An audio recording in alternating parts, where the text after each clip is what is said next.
Hello and welcome to Road Explorer USA. In this video presentation, we're going to have a look into the origins of the West Shore Expressway, which unfortunately was one of the last major expressway projects to be built in New York City. Let's begin, shall we? Shall we? The West Shore Expressway was planned as a link in Staten Island's circumferential highway network that was to extend around the outer perimeter of the island. The expressway, originally envisioned as a parkway by Robert Moses, was to connect the recently completed Gothel's Bridge and its twin sibling, the Outerbridge Crossing.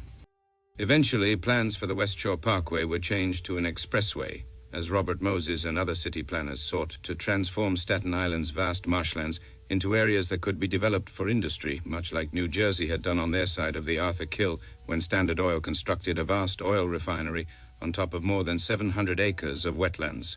The new expressway is also expected to open up the large areas of vacant industrial land bordering the Arthur Kill to development for the first time. This is supposed to be a commercial roadway, and it's going to make it a lot easier to sell companies on coming here. Besides trying to lure industry to the West Shore, the city of New York had plans of their own for the Fresh Kills Marsh. The closure of the Rikers Island landfill in the 1930s forced planners to look elsewhere to dump the city's garbage.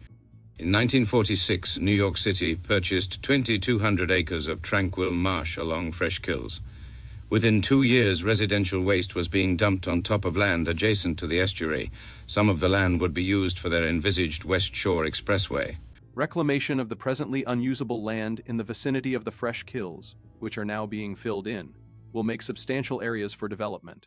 Development of the proposed West Shore Expressway will make these areas more readily accessible.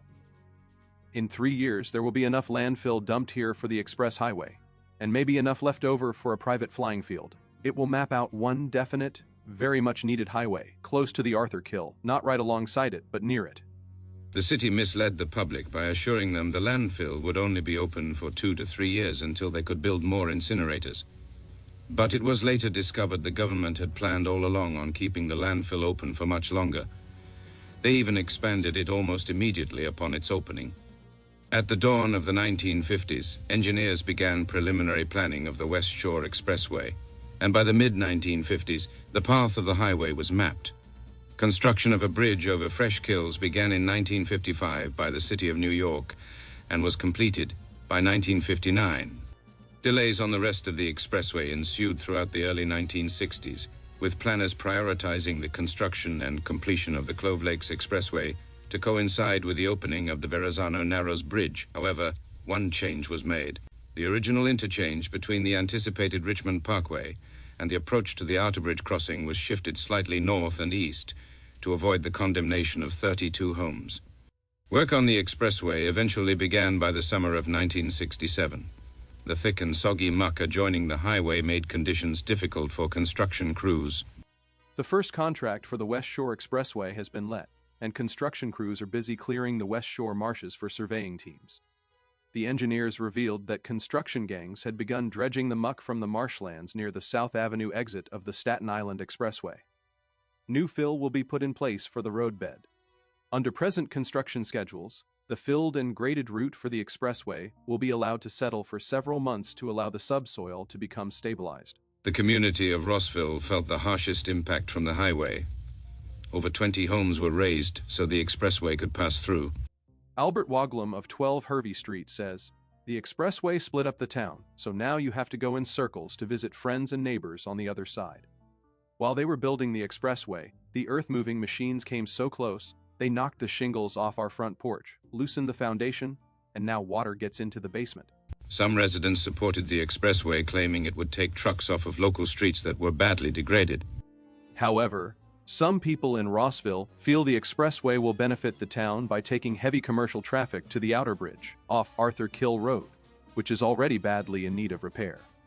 Interestingly, a gap exists in the service roads flanking 440 between Clay Pit Road and Bloomingdale Road. Land was cleared for the service roads, and part of the southbound service road was constructed, but never completed. But the DOT can't build the road without the blessing of the state's Department of Environmental Conservation, which has expressed concerns about disrupting the habitats of some species of special concern that the agency believes are living in the wetlands that border the highway. "It's like the Loch Ness Monster," he said. "No one's ever seen it, but because of the environment, they tend to believe there's a colony of them there.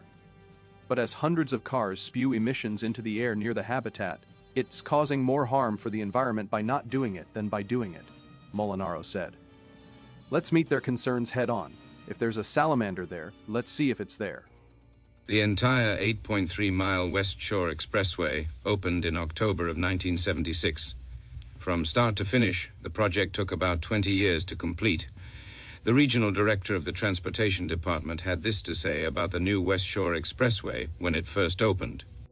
"The expressway was designed to meet traffic needs projected over a 20-year period." Asked if he thought 2 lanes on each side were adequate, Emery replied, "There is room enough for the 3rd lanes if we have to add them, but I don't see that kind of growth taking place." He pointed out that except for the first couple of miles beyond the Outerbridge going north, the highway passes through industrially zoned property and landfill areas where high-density residential development is very unlikely in the near future.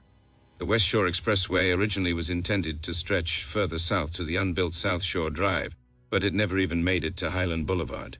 The state agency has not yet acquired the right-of-way for the 1.5-mile extension, which originally was planned to connect with the shorefront drive around the island's perimeter. Right now, there really isn't a need for it. Most of the West Shore traffic is through traffic destined for the Outerbridge Crossing. Today, the West Shore Expressway is Staten Island's only true north-south highway, and it shows. With the Richmond Parkway never completed and the Verrazano pushing tons of traffic onto the Staten Island Expressway, this road carries more than it was ever meant to. If that second north-south route had been finished, congestion here could look very different today. The West Shore keeps the island moving, but it's doing the job alone.